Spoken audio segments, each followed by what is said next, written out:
আকাশ কালো করে বিকেলেই সন্ধে নেমেছিল শহরে, কিন্তু সন্ধে গড়িয়ে রাত হলেও দুর্ভোগ কমেনি শহরবাসীর। বালিগঞ্জ,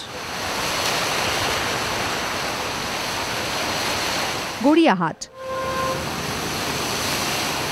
গাড়ি কিন্তু রাস্তার একেবারে মাঝ বরাবর চলছে, একটাই কারণ, কেননা রাস্তার ধারের দিকে এত বেশি জল যে সেখান দিয়ে যাওয়া সম্ভব নয়।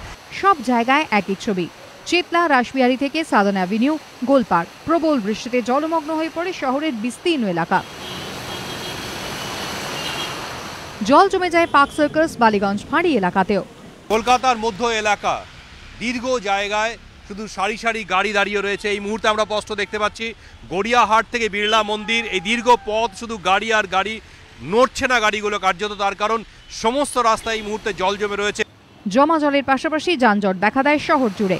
Park circus, Brabourne road, strand road সহ বিভিন্ন এলাকায় নাকাল হন নিত্যযাত্রীরা। মহাত্মা গান্ধী রোড, সেন্ট্রাল অ্যাভিনিউর যে ক্রসিং শুরু হয়েছে সেখানটাই কিন্তু প্রচুর পরিমাণে জল জমে রয়েছে। পুরসভার তরফ থেকে যেটা চেষ্টা চালানো হচ্ছে যে সেই জল যত তাড়াতাড়ি নামিয়ে নেওয়া সম্ভব, পাম্প মেশিন বসানো হয়েছে।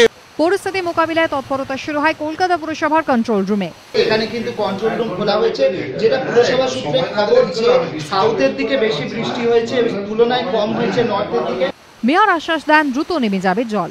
জলটার জন্য সমস্ত পাম্পিং স্টেশনকে আমরা রেডি করেছি এবং সমস্ত পাম্পিং স্টেশনে ফুল ফ্লেজেড মানে যতগুলি পাম্পকে চালানো সম্ভব সেগুলোকে ব্যবস্থা করা হয়েছে। মেয়র জানিয়েছেন শহরের পরিস্থিতি স্বাভাবিক করতে সচেষ্ট পুরকর্মীরা। এবিপি আনন্দ।